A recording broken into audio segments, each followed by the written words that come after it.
मानो तो मैं गंगा माँ हूँ और ना मानो तो बहता पानी। आप सभी प्रेमी भक्तों को हमारी तरफ से जय श्री राधे। आज हम गंगा माँ की महिमा के बारे में चर्चा करेंगे कि कैसे गंगा माँ हर जीव पर अपनी कृपा दृष्टि बरसाए रखती है। हम तो मानव हैं, लेकिन जंगली जीव जंतु भी गंगा माँ की मर्यादा को मानते हैं तथा कैसे गंगा जल से प्रेत आत्माओं का भी उद्धार हो जाता है।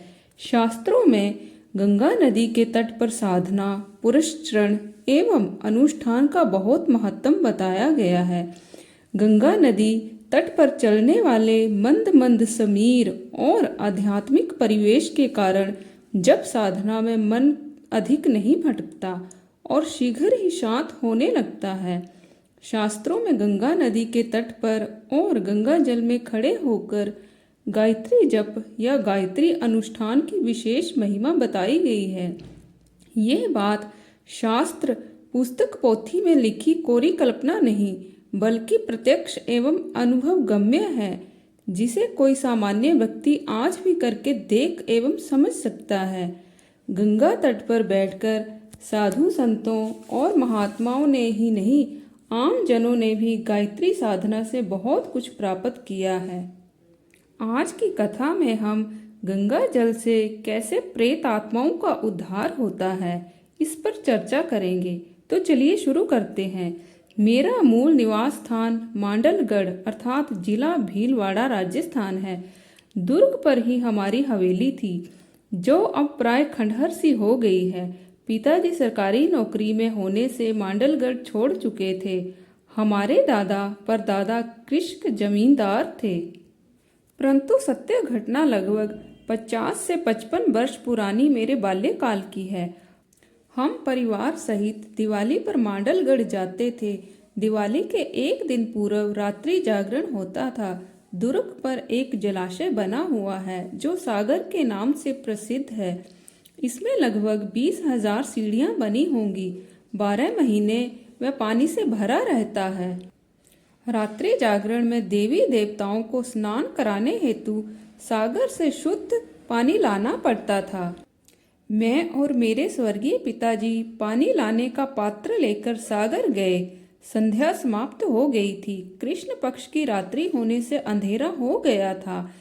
जलाशय से पानी का पात्र लेकर हम जब निर्जन रास्ते से आ रहे थे, तो हमें मार्ग के बाईं ओर चट्टान के पास 2 स्त्रियां घूंघट निकाले मिली। दोनों पत्थर की मूर्ति की तरह खड़ी थी, मानो किसी ने आसमान से उतार कर वहां स्थापित कर दी हो।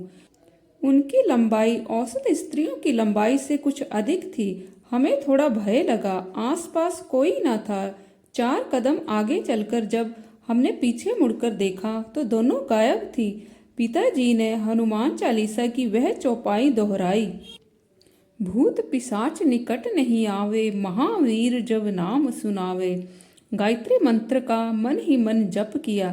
तदनंतर लौटकर हम घर आए।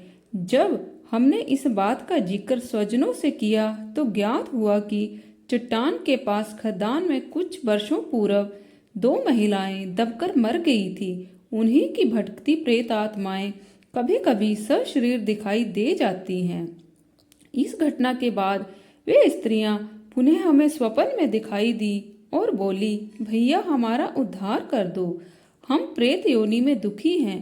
गंगा जल से चट्टान के पास छिड़काव कर हमारे उद्धार के लिए भगवान से प्रार्थना करो।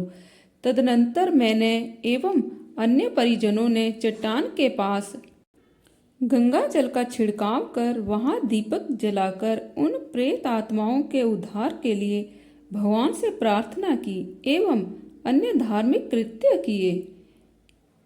इस कार्य के संपन्न होने के बाद यह प्रेत आत्माएं पुनः मेरे स्वप्न में दिखाई दी और बोली, भैया भैया अब हमें प्रेत योनि से मुक्ति मिल गई है, हमें पितृलोक में जगह मिल गई है, ईश्वर आपका भला करे। इस घटना से विदित होता है कि गंगा जल का कितना महत्व है।